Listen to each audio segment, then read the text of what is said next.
God so loved us that he gave his only Son, Jesus, who became man and offered his life on the cross for our salvation.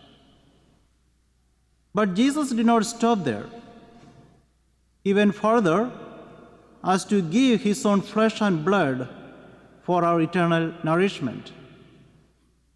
For my flesh is true food, and my blood is true drink. Whoever is my flesh and drinks my blood remains in me, and I in him. Hence, the Eucharist is the sacrament of love. The Catechism of the Catholic Church teaches, in the most blessed sacrament of the Eucharist, the body and blood, together with the soul and divinity of our Lord Jesus Christ, and therefore the whole Christ is truly, really, and substantially contained. On the night of the Last Supper, Jesus with his disciples celebrated the Passover meal, taking the bread and wine, solemnly declaring, "This is my body, and this is my blood." Brothers and sisters, this Sunday, as we celebrate the solemnity of the body and blood of Christ, the feast of the Eucharist, let us examine our understanding and attitude towards this most holy sacrament. The Mass is the one eternal sacrifice of Jesus that he offers to the Heavenly Father in atonement for our sins. The Mass is all about God. It is never about the priest or the choir or any human being. How many times have we heard people remark that they like to go to this or that church because it is there that they enjoyed the Mass? For many people, the Mass is not about God, but about themselves. They expect to be entertained and to get something from it.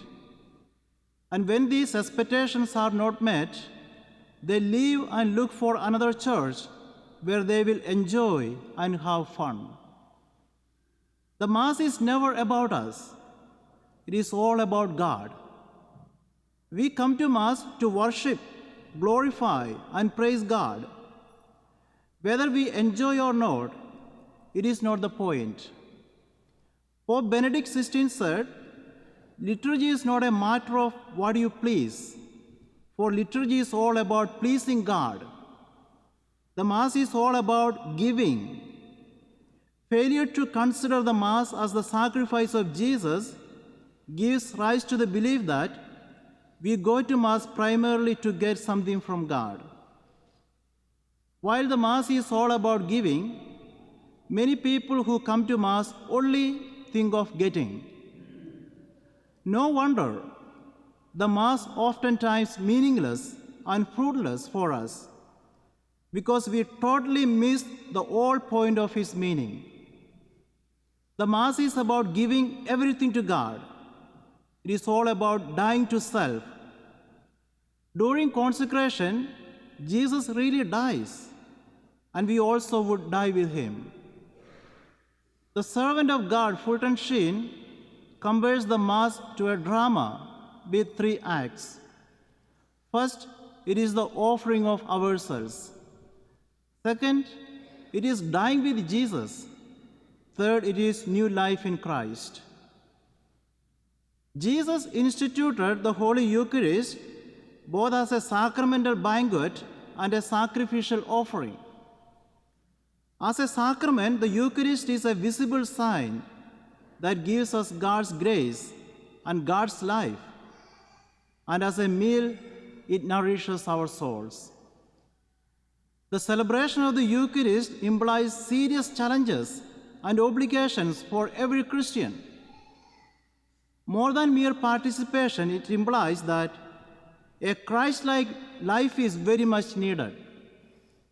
Our church teaches that we are the Eucharistic people because we are the people who believe in the real presence of Jesus in the Eucharist. In his sermon, The Weight of Glory, C.S. Lewis wrote, "Next to the Blessed Sacrament itself, your neighbor is the holiest object presented to our senses. Christ's body is hidden in the least of us as it is under the appearance of bread and wine. Both require an uncommon and daring faith. When we labor for human rights, when we shelter the poor, when we protect the unborn, when we reach out to the criminal, we do these things not as political activists or social workers. We do them not as liberals or conservatives. We do them as people who worship the incarnate God. The body and blood of Christ is not only our redemption, it is our task." The psalm tells us, "Taste and see the goodness of the Lord." Every time we receive the Eucharist, we celebrate Corpus Christi, becoming a living tabernacles, carrying Christ into the world. So after you received the Eucharist, did any time you feel that you are a tabernacle? You are carrying Jesus into the life of others.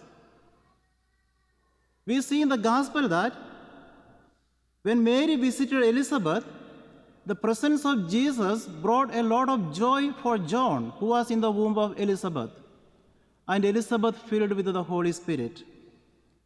So after you go home receiving the Eucharist, did anybody feel joy with your presence? Did anybody felt the filling of the Holy Spirit in their life? If you are carrying Jesus in your life, after receiving Eucharist, you are becoming another Christ. But most of us receiving the Eucharist just as an obligation. You came for the Mass, just coming and receiving the Holy Eucharist, you go as the same person as you came. That is not the meaning of the Eucharist. You have to be transformed. You have to be renewed because Christ is in your life. You are becoming another Christ. Did we feel any time like that? Did we ever believe that there is the presence of Jesus in the Eucharist? First of all, we need the faith. We have to believe Jesus is in the Eucharist. Then only Christ can transform us. And we have to receive the Eucharist with a worthy mind and heart. We have to become another tabernacle. We have to fill the life of other people with the joy and with the Holy Spirit. That is the essence of the Holy Eucharist, and that is what Jesus wants us to do in our life. So let us today approach the Eucharist with a more lively faith in the real presence of Jesus in the Eucharist, and experience therein God's saving power and transforming love. May God bless us all. In the name of the Father, and of the Son, and of the Holy Spirit. Amen.